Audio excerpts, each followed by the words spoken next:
Everybody, my name's Dion Morales, your host of the Gold Squadron podcast. We're coming to you live from the top 16 of the Omega Flight Club Qualifier. If you're not familiar with what the Flight Club series has been, well, this whole series is built on the fact that we want players of all levels to have an opportunity to play in championship level events. So yes, even a player that got 0 wins is going to be invited to a championship level event of their caliber. So what's happening is players who got 0 to 2 wins are being invited to the recruit level. Players that got 3 to 4 wins are part of the veteran level, and players that got 5 to 6 wins or a veteran that got into the cut and made the top table are placed in the Ace Championship. I will tell you that Ace Championship is small, but it is going to be cutthroat, and we're going to be using some different rules when we get to that championship level. But anyway, looking forward to it. Everybody in the cut.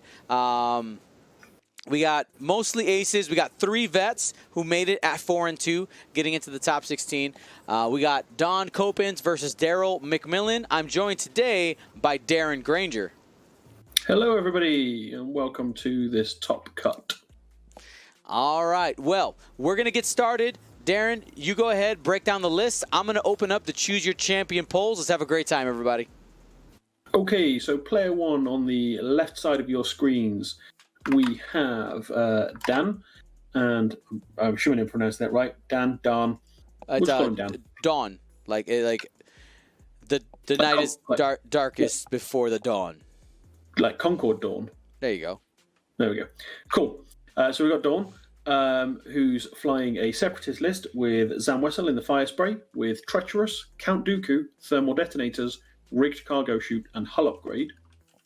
And as wingmen for her, we've got General Grievous with Treacherous, Impervium plating, and Soulless One, and Boa Kret, the Initiative 5 Geonosium starfighter with Treacherous and Predator. And then over on the right-hand side of your screen, we've got Darryl McMillon flying 5 TIE V1s, or the TIE Advanced Prototype if you're from First Edition. A little bit of a different mix on this one, because normally we either see the multiple Barons of the Empire with some toys or the Inquisitors with Foresight. He's gone for a little bit of a mix here. So we've got 2 Barons of the Empire with proton rockets. We've then got 3 Inquisitors, all with Foresight. 2 have got proton rockets, and 1 of them has got the Tracer Threads. Now, we saw Tracer Threads a little bit yesterday in a number of lists. Great force multiplier. And these Inquisitors with Foresight, it's a bit of a Swiss Army knife of a list on this side. Not going too heavily into the Foresight Inquisitors, not going too heavily into the Barons. So he's got a little bit of options, deciding on just the 3 Foresight there, but it does let him have more toys with the proton rockets. Now, I absolutely love the mix here. And I want to talk about a really interesting interaction, and that is the interaction between Brewer Kretz, that's the Nantex, Pinpoint Tractor Array versus Foresight. Because a lot of people may not have realized that these cards do interact in an interesting way. They have the same trigger. The trigger being, so for the Inquisitors who have Foresight, Foresight starts with the trigger being after an enemy ship executes a maneuver. Brewer Kretz's ability says the Pinpoint Tractor Array is after you execute a maneuver. So that's the exact same time. After Brewer Kretz would execute a maneuver, that is where Foresight and the Pinpoint Tractor Array would trigger at the same time. They enter the queue. Now the question is, what's the order? Because Dawn chose to be the first player, this means that Brewer can activate the Pinpoint Tractor Array, take the tractor, and either barrel roll and boost out of a Foresight bullseye, which then, when we continue down the stack and we get to Foresight possibly triggering, there's no longer a target in the bullseye, thus Foresight doesn't happen. Now, what does Darryl need to do to mitigate that? He's got 3 Foresights, and he's got 4 sets of proton rockets in there. if he takes those bullseyes and overlaps them, he can make it so that Daan has to make some difficult choices. He can either take the foresight that he ended up landing in, or you threaten him with bullseyes on the two other options that he has. With barrel rolls or the 3 options with the boost, now you're making him make hard choices, and I find that extremely interesting. Extremely interesting, and we'll see how Darryl could set that up, and I'm sure Daan is planning for that, and was big brain to take the first player to make sure that he had those options. Yeah, it's certainly an interesting dynamic of that overlap. I remember when Foresight and the Nantex was first out, I was playing at Worlds 2019, and I came up against it. Polarou's son, Jean-Luc Leroux, that's the one. He made really, really good use of the Foresight on Jedi. And I was flying the Nantex at the time, so that same interaction window, it's always one that you kind of need to weigh up whether you want to be first player to move first, or do you want to be second player to obviously move second. But with him being initiative 5 and the Inquisitors and Barons being at 3, he still has that reposition ability. Metal Malta needs to refresh. All right. Now, looking at our bets right now, it seems that Daan is getting the favorite, 53% to 46%. Still really close. I'm not sure who's going to be taking this game. But let's cover a couple of other things before we go too far. If you haven't heard, we are doing the Vader Defender Charity Challenge. If you want to see information on that, ! Vader. Essentially, place a wager on how many points do you think Darth Vader and the Defender will be. If you're right, then you have the possibility to win some prizes. If you're wrong, you give $10 to a charity of your choice. It's a fun way for us to place some bets on where we think Vader is going to be. Again, details are in that ! Vader form in there. We've had over 100 people participate, and I was trying to figure out a way to make it so that people could make an impact, a positive impact, easy way to give some money to charity. But also, hey, you know what? If people like to argue online a lot about their opinions. Put your money where your mouth is. Let's see if you're willing to do it. So ! Vader. To make your stance known and raise some money for charity. You got to decide, are you on Team Dion or are you on Team Vader? Again, details, ! Vader. Now, looking at the approach here, Grievous, of course, loves to get on the flank, but one of the things about the TIE V1 that is extremely good is its ability to control the center of the board. And right now, Darryl is doing just that. He's got all of them in there. Those blue hard ones give them a lot of possibilities. The repositions into focus, I mean, he's got options for days. Watch out for those Inquisitors to be able to turn on a dime going towards Grievous.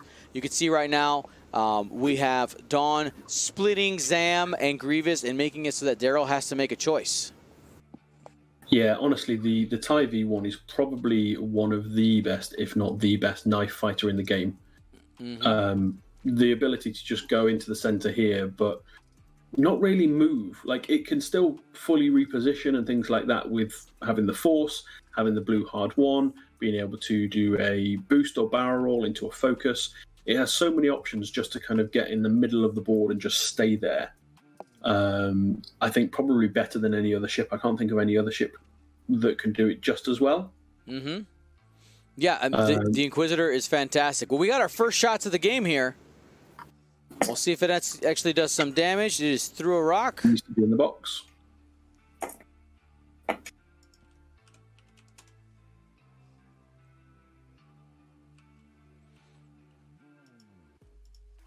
So there are some great pieces here in this game. So Grievous showing here his natural ability to go down a flank and be able to re-roll dice if he's not in the firing arc of the opposing ship. So there we see after modifications with that re-roll, spending the focus, he gets hit, crit. Mm-hmm. And on the defense, it is going to be 5 defense dice. Ooh. All right, so we're going to be taking a shield early on. He's got the force. But Grievous was essentially fully modified with his ability, right? Yeah, no, absolutely. So, and that's one of the great benefits of Grievous. He's very self-sufficient in the fact that he can reposition and get a focus. Admittedly, his blues are somewhat limited. Mm-hmm. But being outside of arc, he really wants to get those. He gets those double modifications. And then on the flip side, the soulless one, when he's defending, if the person that's attacking him is outside the firing arc, he can re-roll a defense dice. So he's passive modifications in this game is great. That's why we see the likes of Count Dooku and Grievous's inbuilt abilities and things like that. Like Foresight itself has got a passive modification in there. So really, winning lists typically have those in there. Mm-hmm. Now, let's talk about Treacherous, because I know we actually had Daan on the stream during the Sigma qualifier as well, and there were some opportunities where we as commentators were actually a little bit confused on we thought we were confused, but Daan corrected us, which is fantastic. I love when we ask these questions on the podcast, when they go to the respond. If you didn't know, under the submission section on our Discord, there is a respond to GSP. That is where we want you guys. If we mention you during the podcast, we have a question. That's a great place to write us, and we do pay attention to that channel. Or if you just have a reaction to something that we said, that's a great place for us to make sure that we see it. So there's a part here I wanted to read to you guys. Treacherous did end up being a very useful upgrade. Against Inquisitors, you can frequently trigger it on Foresight of the back row. I also had it trigger quite a lot in games versus 2 defenders because they kept obstructing each other. All in all, I really like the upgrade and think I would try to fit it into as many CIS lists as I can. Now, of course, the way Darryl is flying, he's not flying in a block. He was talking about Inquisitors that were generally flying in a block. So we'll see if it ends up doing anything here. But let's go ahead and read the upgrade so that we can give you guys a better idea of what's going on. So it says, while you defend, so this is while a Treacherous ship, which, by the way, is all of Daan's ships. While you defend, you may choose a ship obstructing the attack. And it just says a ship. This could include the enemy ships if their own ships are obstructing the attack, meaning the attack line is going through one of the ships. And spend 1 charge. If you do, cancel one of the hits or crits, and the ship you chose, meaning the obstructing ship, gains 1 strain token. So it is a possibility to just end up. You could also recharge the charge after a ship at range 0 to 3 blows up. But it's an opportunity where most people on the onset of Treacherous being released were thinking that, I'll just do this to my own ships. But in fact, you can do it to the enemy ships if they have their own ships obstructing the line of sight. So not only that, it's that force multiplier effect. So it cancels a hit or a crit for you, but it also gives them a strain. Mm-hmm. Like it is absolutely fantastic. And I honestly think we haven't seen it because people hadn't been reading it correctly. You know what I mean? Like I feel like there's been a realization lately going like, wait a second, I can do that to enemy ships? Like, you can make it so that the bad part of it is for the enemy. This isn't for yourself, shooting through you. I mean, you could do it to your own ships if you really needed to. But You know, there's more flexibility in that card than a lot of people had realized. No, absolutely, and it's another good one as well with this because you could always apply it to Zam. So let the Nantex or General Grievous use Zam to do that, because the risk then is if you shoot Zam, she could then get the bonus attack back against you. Mm-hmm. So it looks like these Barons are going in hard against Zam here. Yeah, she has a larger base, more likely to land in those bullseyes.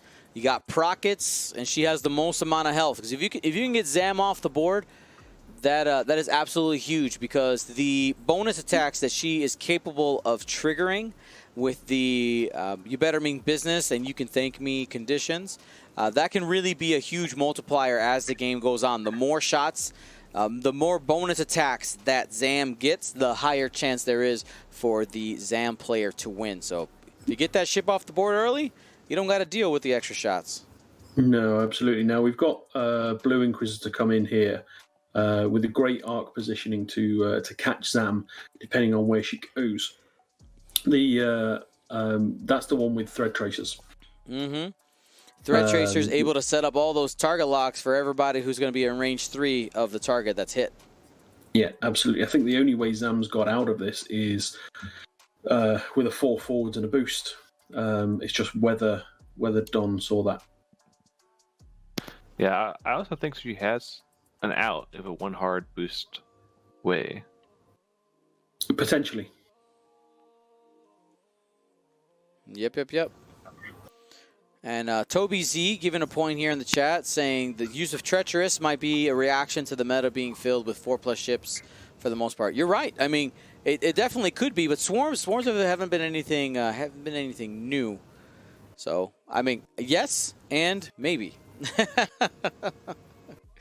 All right, here's Grievous taking the 2 bank. That clears the stress. Daan, you can tell Daan likes taking a lot of 50-50 moves here. Has a choice whether to go on the outside or the inside of the rock, and Grievous choosing to go to the right side. Probably going to be barrel rolling forward. Has the stress cleared. I doubt he ends up double. Oh, no, he's going to take the focus as well, see if he can dig in some damage into... Yeah, because it leaves yourself open for the... I did try the 4 straight and it bumped. It bumped. The Red Inquisitor able to get a corner on that base. This could be bad for Zam. The really unfortunate thing about that is Zam doesn't have a shot. Zam doesn't have a shot. She's in Thread Tracer range. She's going to take a procket from the yellow Inquisitor. We got, what do we else have? We're going to have a range 3 shot from the Green Inquisitor. This is going to be a little bit rough. We'll see if what Daan can do here to react with Brewer Kret. You can see that he has a couple options in the bullseye as well. Yeah, tragically not having Ensnare on that Nantex. Mm-hmm. There is a list that's similar to this that's been doing the rounds, which is with Chertek. Yes. In place with Ensnare, which is great because it's the number of small ships that we're seeing in the meta at the moment, being able to hand that off. He's just put himself on a rock. Probably doesn't want to be there. Yep, he has to go as far forward as possible. Yeah. There you go. Or middle to middle is good. I'm actually surprised he's done that. Yeah, I thought he was going to stay there and try to take Brown off with the double attack from Grievous and Brewer. Yeah, well, that's the thing, because he had the bullseye. Maybe he's trying to get the token spend on yellow. I think he was trying to barrel roll and get blue, get the Tracer guy.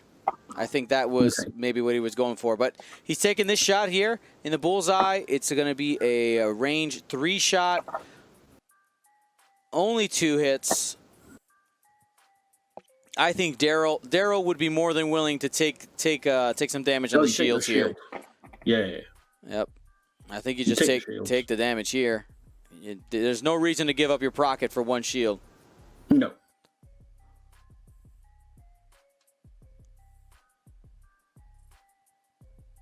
And he's reaching for it, double-checking his options, and yes, takes the shield in order to hold on to that focus. Here's General Grievous.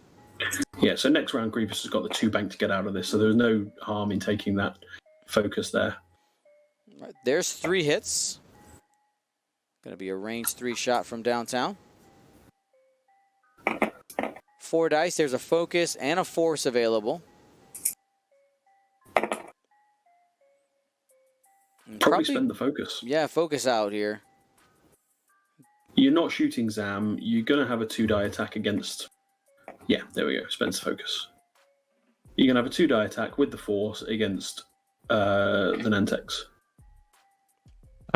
Real quick, while he's choosing his next attack here for Darryl, starting his Inquisitor and Baron attacks, I think Brewer also jumped over there because Blue might be obstructing Brown's shot now, and he can actually pull off that Treacherous that we were talking about. Yeah, there's that potential as well. You're right. But yeah, the Tracer Thread's here. If we see 3 hits, it's going to be sad times for Zam. Now, question: do you Dooku a blank here? Well, no. Because... Nope. And only 1 hit. Oh, Zam dodges that bullet. Yeah, that's good news for Zam. That's massive.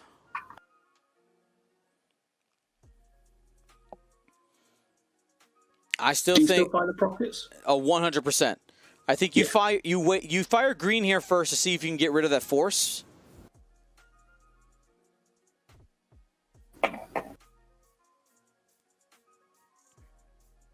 One crit.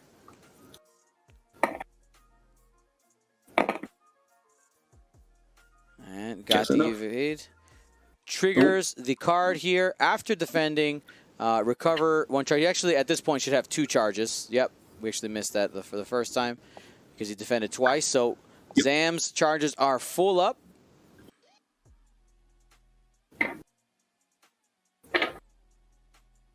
And here comes the Procket. Now, Darryl would have preferred to have this fully modified. Is he going with the Procket? It looks like Darryl is reading the "You Should Thank Me" card.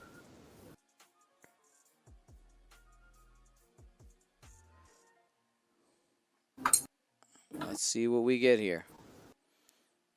You absolutely have to go with the Procket here. Looks like he's going to check some of his other options, see if he has arc there. He doesn't, so he'll take the shot on Brewer Kret.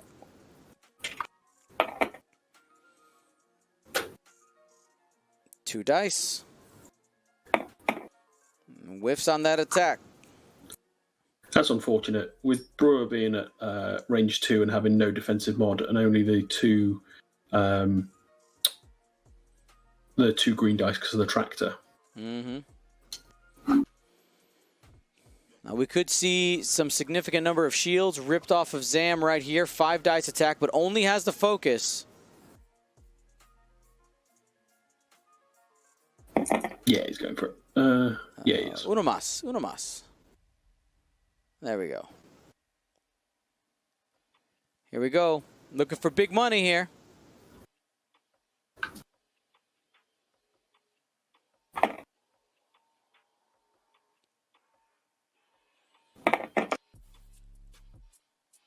And he's only going to get 3.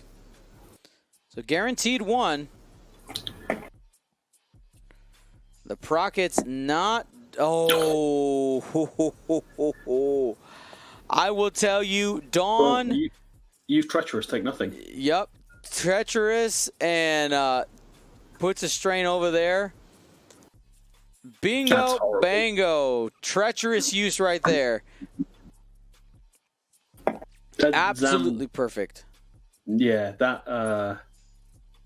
we all thought Zam was going to take a bit of a beating there, but to come out of that without having lost any shields. Absolutely clean. Well, Daan, I'm yeah, I didn't even. I'm sure Dan. Disrespect. I'm sure Daan is grinning on his side right now, going like, "Oh man, I got away with something there. I got away with something there." Call the police because Darryl was just robbed. Oh, man. I mean, the Inquisitors haven't suffered too much either. They've lost a couple of shields. I think the worst thing that hurts is the proton rockets. You've lost one proton rocket from one of the Barons. But you committed so much to that setup, that attack, Yep. for it to get you nothing, and you spent one of your 4 prockets on it and one of your tracers, and it literally get you nothing. Oh man, that's so rough. Yeah, Red's in a difficult position as well at the moment because he's bumped at the angle that he has, and he's stressed and strained. Chances are we're probably going to see Zam drop 1, if not 2 thermal detonators here. Yep. So for him to be able to get out, I don't believe... Is the 2 bank blue on them? On the Inquisitors? No, it is not. Yeah, so... I mean, you could probably just like 1 hard and stay still and not take 2 thermals. 1 hard self bump, but you'll probably take 1.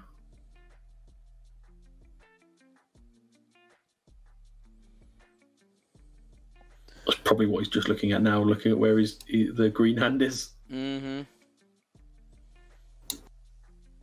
Yeah, the interesting... There is a mental aspect to these bombs, too, because sometimes the correct choice is to take the positioning for the incoming enemy ships versus trying to scatter completely and avoid the bombs.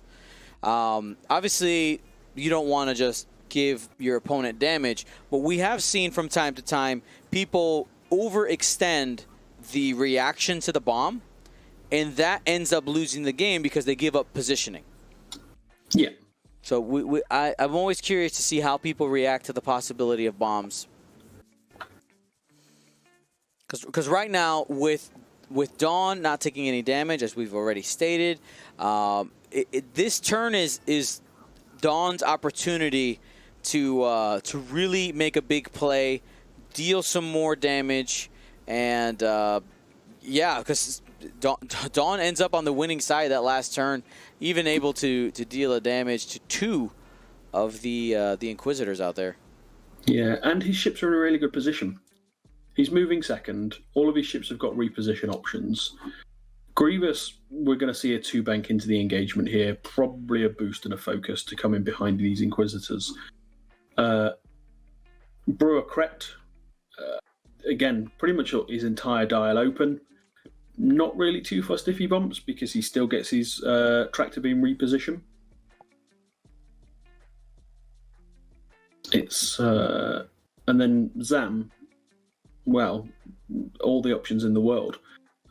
Possibly see a 3 bank to try and get out of there. Because I don't believe that can be blocked with the blue maneuvers that the Inquisitors have got. I'm just going to call them all Inquisitors. They're not. It's a lie. It's a lie. The cake is a lie. That was a great trend, by the way. Got to mention that. Now, going into this this next round, we have we got 16 players. Excuse me, we have 15 players in the top 16. Unfortunately, our one of our players, I don't think they woke up.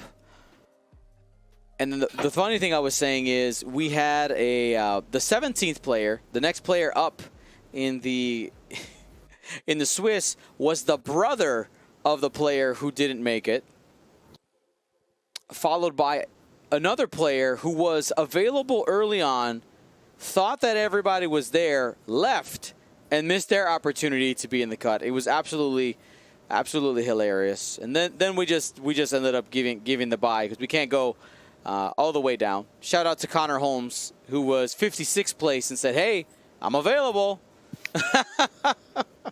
Yeah, hashtag 56th. There you go. Justice for 56. All right, here we go. Thermal detonator time.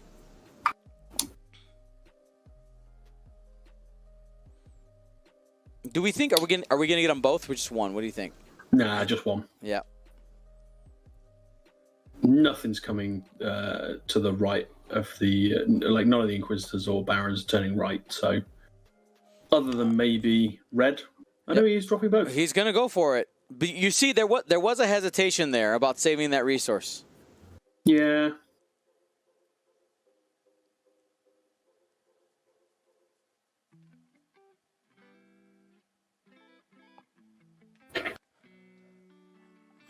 But again, for the sake of dropping an extra bomb, the psychological impact of what that'll have this round is, if you don't know whether it's in or not, your chances are you're going to reposition just to make sure. All right, yellow turning here, 3 to the left. I think maybe the only move here that isn't blocked is a K-turn, which I don't hate as an option. That does leave him stressed. No action there. He's got the Force. He's got Dooku, who's like the best Force charge in the game. Oh, 100%. He's already got the lock on Green Inquisitor.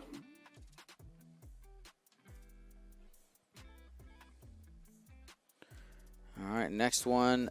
Coming in 3 straight. Again, committing to Zam.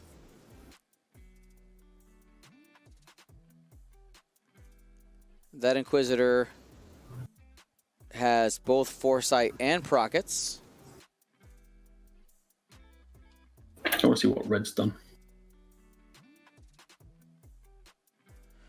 Yeah, because even if it does a tactical bump, it's going to be taking at least the first bomb. Yeah. Because of the angle. I think the tactical bump is its best option, to be honest. And for anybody who doesn't know what we're talking about, that is where you choose. You've made the conscious choice to make a move that runs into an enemy or a friendly ship in order to maintain your position. Tactical bump. Copyright GSP. Love it. All right. Where are we going here?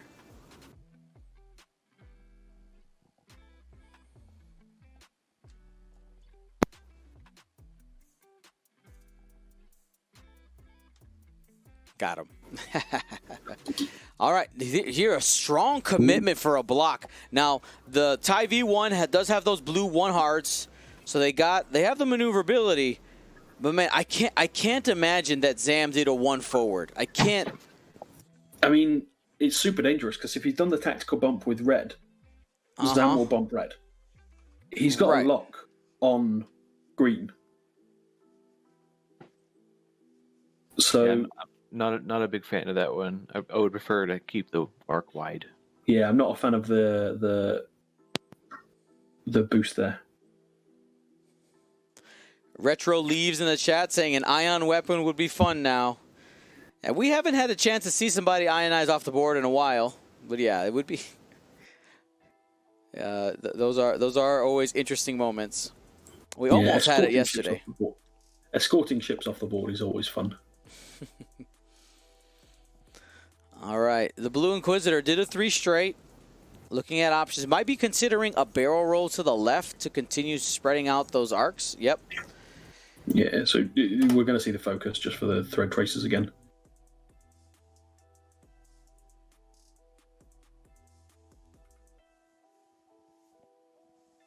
Yeah, there we go.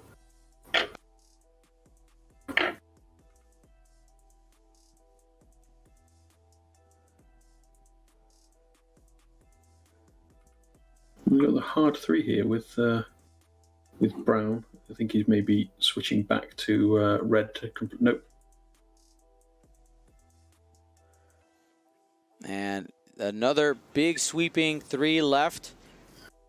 Yeah, he's trying to look now to see whether he's going to be in range of the bomb. I think he probably is in range of both.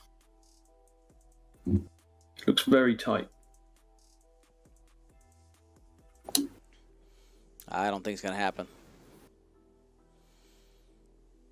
So I mean, he's not getting out of there. He's got nowhere he can barrel roll or boost to. So take the focus and hope. That's right. Hope and a dream. Now, if Dooku's within range 2, remember, Dooku can call for a crit there. And red trying to get out. And it didn't even bump. Very nice. The boost to the left gets over his friend. I mean, goes past, not quite over. It does, but it doesn't put him in a great position. I think you probably just focus there. You could get the barrel roll too, to the right. To the right. Yeah, that's probably slightly better. I think he's probably just looking at where his bullseye is. Mm-hmm. He didn't even take an action. Oh, he did. He tried to boost. Tried to boost straight. Oh. Yeah, which wasn't going to fit. Again, maybe it was on tabletop. It probably had some wiggle room. I was just going to say that. I was going to say, oh, Zam does bump here. Okay. Zam dialed into 3 left bank. Yeah, so, that's what I thought. 3 bank would have been a great option, but because of where yellow ended up, I think the only one that didn't was blocked would have been the K turn. So actually, green. I mean, actually, if green hadn't have boosted, then green would have had a shot. Yellow wasn't getting a shot anyway. This was a foresight trigger, by the way. No damage there. But if you see, if he hadn't have boosted forward with green, green would be further back, have the side arc shot on Zam for nothing in return. Yellow wouldn't have got a shot anyway, so now he's got yellow and green that don't have shots. Yep. He didn't quite have the foresight for that one. Huh? Huh? No. No, I'm not even encouraging. No, I'm not even encouraging that. Leave the joke to me.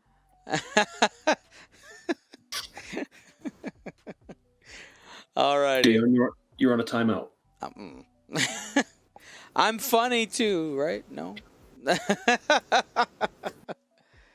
we talking funny haha or funny weird? Oh, yeah, that one. Zam card.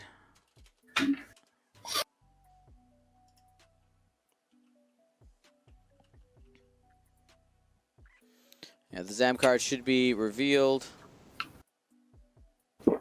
Oh, yeah, because you were shot at. Yep. With foresight.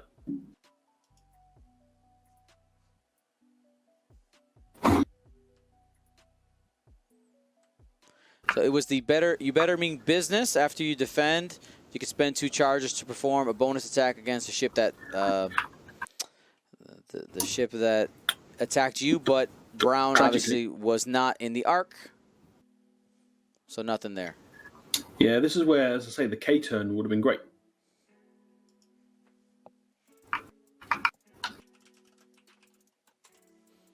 Okay, so this first bomb's getting 2 of them. Mm-hmm.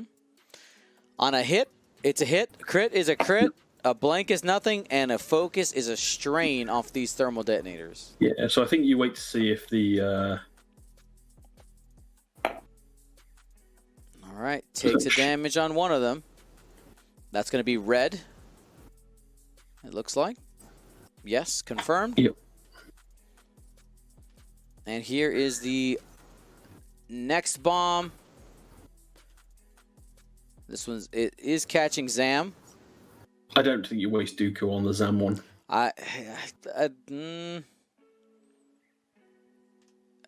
He sure did. You saw him flip it. Yeah, so we probably won't even see him roll it, just because it is going to be a blank no matter what. He's not willing to risk it. Strain on one of the Inquisitors. Hopefully it's not red, as he has lined up for a range 1 shot. I think he zammed Brown's attack, or Brown's roll, to make sure he took a damage. Oh, okay. Oh, it was Brown. Okay. Yeah, Brown did take a shield there. And another damage being dealt. That's half points, it looks like, on the red Inquisitor. And now this is Dooku, excuse me, Zam, and Zam takes a shield. Sorry, we got that in the incorrect order beforehand. So again, to recap there, Zam ends up using Dooku on the Brown Inquisitor's roll to guarantee a damage. Red ends up rolling it 2 damage and ends up at half points. And here's Brewer Kret's attack. We are in the engagement phase. 3 dice onto the Blue Inquisitor. Got 2 hits. I think he's going It's going to brown, I think. Into Brown, excuse me, range 1. Oh. Focus out, baby. Just focus out. You got it right there. Nah, you don't spend it. You keep the prockets. You keep the procket. Take the damage, Darryl. There you go. No, he's getting attacked by Grievous, though.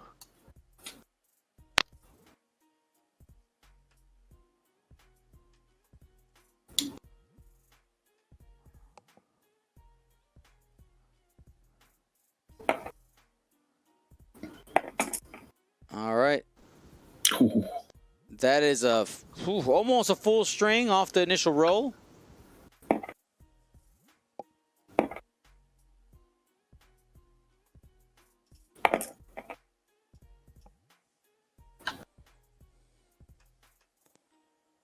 Bye-bye, Baron.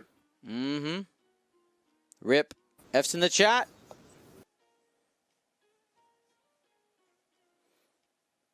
Red is gone.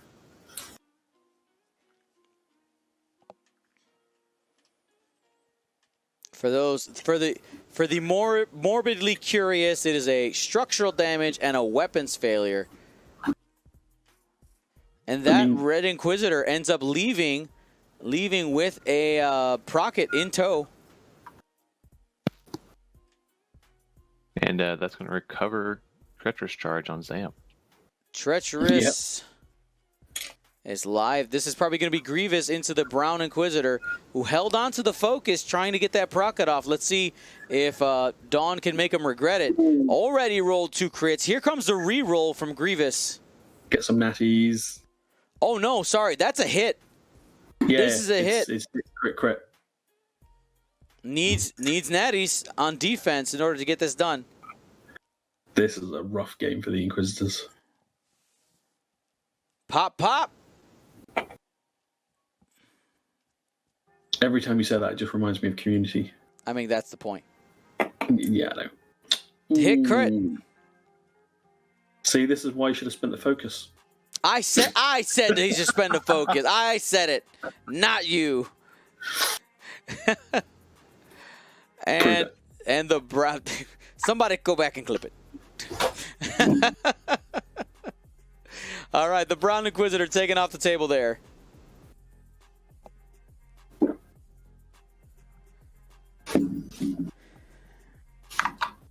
And you know, I really liked Darryl's lists in this matchup, but what we ended up seeing, of course, is the early commit to Zam just didn't work out. He netted, he got 0 damage. He, in fact, he took 2 damage and had positionally a fantastic position. Now, you could argue that he could have had more arcs on Zam, which I do agree, but the positioning didn't allow for it. But still, you would have expected at least to get a few shields out of the interaction in the opening. Did not happen. Took 0 damage, and now has lost 2 ships on the second terminal of engagement. Let's be honest. Zam has done more damage to Zam than Darryl has. This is accurate. Like, Zam has done 100% more damage to herself. Yep, with those thermal detonators. That might change here, but he's got Treacherous again. He does have Treacherous. Actually, he does not.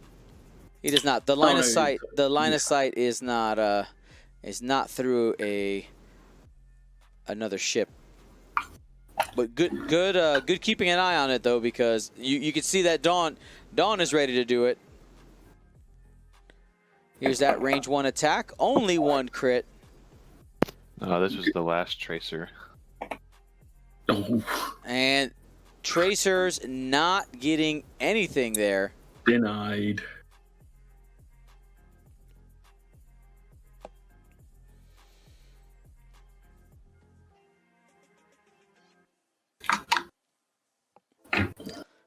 Flame Beast saying natties all day for Daan. You know what? Sometimes you need that right combination of lucky and good. And right now, Daan's got a little shiny on his side. It happens. Now this is a list archetype that that has been making a rise recently. I really like it, to be completely honest. Having the mix arms, they're having 3 different ships. Really interesting. It is great to see. And one thing that I find really interesting is Grievous, most of the time, when he's in a list, he usually gets focused down by people because it'll be Grievous and some droids, Grievous and some vultures or tri-fighters. In this list, Grievous can really do a bunch of work because the enemy focuses on Zam. Zam is the most expensive ship and, honestly, the biggest threat. So a ship like Grievous can really flex that ability. You see every turn he's been able to have offensive rerolls. Brewer Kret, a relatively defensively compromised ship, right? If you're always pinpoint tractor arraying, you're giving yourself minus agility with no way to get rid of that. Yes, it's at initiative 5, but if the enemy's pointing multiple ships at you, you're going to take damage. Again, with Zam being the focus of the enemy ships, it is... You can see Brewer Kret able to just casually move around, take shots of opportunity. It is a really interesting archetype, and I'd be curious to see over time, especially going into the Recruit, Veteran, and Ace Championships, are we going to see more of this archetype? Because I think it's really powerful. Zam is really self-sufficient, as we've seen in the past with fire sprays.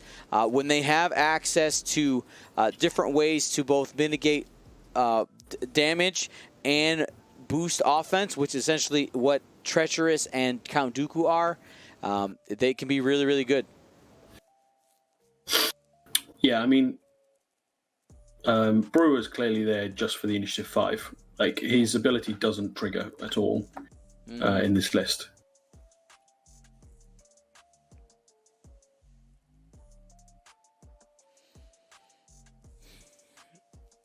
And here is another attempt at a block. And this is one thing. Darryl has blocked Zam for the first 2 turns of engagement, which 99% of the time is great. Right now he's going to block the 4K, right? And he might end up getting it. He might end up getting it, which would be detrimental to Daan because most likely that fire spray goes off the board. Actually, not even. The one hard would fit. So yeah, he's got the hard one. So it's not in a position to block him off the board. And he's compromising his position. But not only that, he's taking another gun out of the game. Mm-hmm. And at the minute, he's way behind in the damage race. Yep. I wouldn't be surprised if we saw the 3 bank here again from Zam. Like, honestly, she doesn't really care. There's no tracer threads coming in at her. There are no proton rockets coming in at her. There's a couple dice coming in from maybe 2 ships max, but she's still going to get a shot herself. Mm-hmm. Grievous probably going to see just the 2 straight or the 2 bank to the left-hand side of that rock to come back around behind the Blue Inquisitor. And Brewer, I keep calling him Brewer, whatever. Geonosians got weird names. Those bugs. Stupid bugs. Now, to reply to Galvin Mensch in the chat, saying that he doesn't quite understand the purpose of Treacherous in this list. It's only 1 point. It's only 1 point, and we've already seen Daan avoid a damage. It's good. He says. He said in a person. We read it yesterday. He said in a message in response to our podcast last week, because we saw Daan play this in the Sigma qualifier, that when you're playing against 5+ ship lists, you can get it to trigger against enemy ships, which is absolutely fantastic. Sorry, wow, 2 points for Treacherous. Still, it's cheap and already paid for itself. Did not see that turn coming from Zam there. Oh, okay. Hard turn there. But I don't hate it. No, he's not taking any shots. Not taking any whatsoever. I think it was actually a really good play because all of his Inquisitors were pointed toward the bottom edge of the board there, and all stressed, so none of them could K or Talon. So turning into the inside of the board guarantees him not taking a shot. So here we see green is at range 2. I know range 1. Range 1 in the bullseye. Here comes 4 dice with a focus from Brewer And Crit. Predator. Doesn't even need it. 3 hits and a crit. Now this Inquisitor does have a focus token. It's got the force as well, but if you use the force, it makes you feel better, right? That's how that works? yeah. And right there, use the force for 1, take 3, and you're down to 1 hull if you don't draw a direct hit. Yeah. You could get wrecked.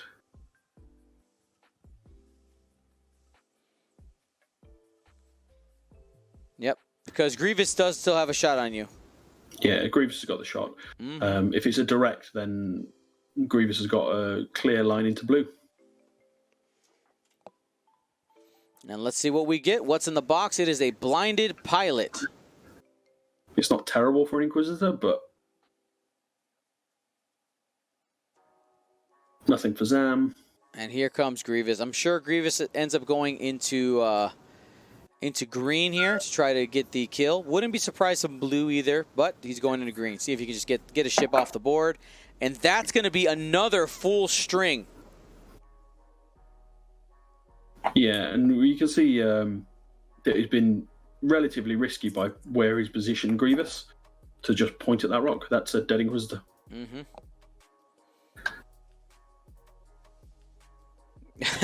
Matt B14 says it's a slaughter.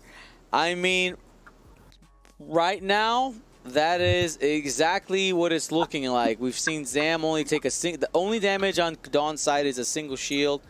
Everybody has these games. If you play competitively enough, you will lose games like this. They definitely happen. You commit to something, it doesn't work out, and your commitment is your undoing. And there's a concession. Thanks for playing, buddy. Thanks for playing. Alrighty. Yeah, I mean, right there, good game. Good game. It comes down to that turn where he committed heavily against Zam and came away with nothing. Absolutely, yeah. That was the killer right there. But it's one of those things where we talk about this all the time, right? If you take a risk and it works out, you look God tier. Yep. But you take a risk and it doesn't work out and stuff like this happens. But you don't know until you try it. And today didn't work out for Darryl. Obviously did really well, was able to make the top 16 with what I think is a really great, while it's all the same chassis, a really great example of mixed arms within a same chassis swarm. I like it. Watch out for this list. I expect to see some more of it because we got a proof of concept here. Mixing the foresights with the Procket.